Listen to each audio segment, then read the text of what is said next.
കുമ്പളങ്ങി ഫെറോനയുടെ നേതൃത്വത്തിൽ 9 ഇടവകകളിലെ പ്രതിനിധികൾക്കായി ജനജാഗരം സമ്മേളനം സംഘടിപ്പിച്ചു. സമ്മേളനത്തിന്റെ ഉദ്ഘാടനം കൊച്ചി രൂപത chancellor father Johnny Xavier Puthukkattu നിർവഹിച്ചു. 9 ഇടവകകളുടെ പ്രതിനിധികൾക്കായാണ് കുമ്പളങ്ങി ഫെറോനയിൽ 2 ഇടവകകളിലായി ജനജാഗര സമ്മേളനം നടത്തിയത്. സമ്മേളനത്തിന്റെ ഉദ്ഘാടനം കൊച്ചി രൂപത chancellor father Johnny Xavier Puthukkattu നിർവഹിച്ചു. പക്ഷേ ഇന്നത്തെ നമ്മുടെ ജാഗരത്തിന് മുഴുവൻ ഒരു രാഷ്ട്രീയ മുഖഛായ ഉണ്ടെന്നുള്ളത് നിങ്ങൾ അറിയണം. അതായത് നമ്മൾ തിരഞ്ഞെടുക്കപ്പെടുന്ന നമ്മളാൽ തിരഞ്ഞെടുക്കപ്പെടുന്ന വ്യക്തികളും നമ്മുടെ നികുതി കൊണ്ട് നമ്മളെ ഭരിക്കുന്ന വ്യക്തികളുമൊക്കെ സംരക്ഷണം തീർക്കേണ്ടവരല്ലാത്ത രീതിയിൽ അവരവരുടെ സേഫ് സോണിലേക്ക് മാറുന്ന ഒരവസ്ഥ നമ്മുടെ ചുറ്റുപാടും വരികയാണ്. ഫെറോന വികാരി ഫാദർ സെബാസ്റ്റ്യൻ പുത്തൻപുരയ്ക്കൽ സമ്മേളനത്തിൽ അധ്യക്ഷനായി.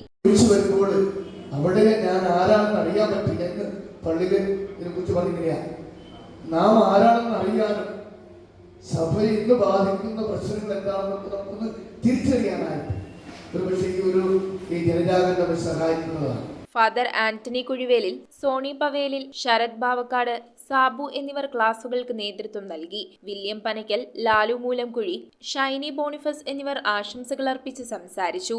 ജോബ് പുളിക്കൻ, മെറ്റിൽഡ മൈക്കിൾ, ആന്റണി, ഷൈനി വെളിയിൽ, പഴങ്ങാട് സെന്റ് ജോർജ് പാരിഷ് ഹാളിൽ നടത്തിയ ജനജാഗര സമ്മേളനത്തിൽ നീണ്ടകര സെന്റ് സെബാസ്റ്റ്യൻ ഇടവക, എഴുപുന്ന അമലോത്ഭവ ഇടവക, സേക്രഡ് ഹാർട്ട് ഇടവക, പഴങ്ങാട് ഇടവക എന്നിവിടങ്ങളിൽ നിന്നും 500ഓളം പേർ പങ്കെടുത്തു. News bureau, Kochi. ലോക നിലവാരമുള്ള മെഷീന്റെ സഹായത്തോടെ മൈക്ക ലാമിനേഷൻ പ്രസിംഗും കൂടാതെ CNC കട്ടിംഗുമായി premium tradings, plywood, multiwood, MDF എന്നിവ കോൾ ഹൈഡ്രോളിക് പ്രസ്സിൽ ഒട്ടിച്ച് പാനൽ സോയിൽ കട്ട് ചെയ്ത് എഡ്ജിൽ PVC ബാൻഡ് ഒട്ടിച്ച് ഫിനിഷ് ചെയ്ത് വിദഗ്ധരുടെ മേൽനോട്ടത്തിൽ മിതമായ നിരക്കിൽ ഉത്തരവാദിത്വത്തോടെ ഇവിടെ നിന്നും ചെയ്തു തരുന്നു.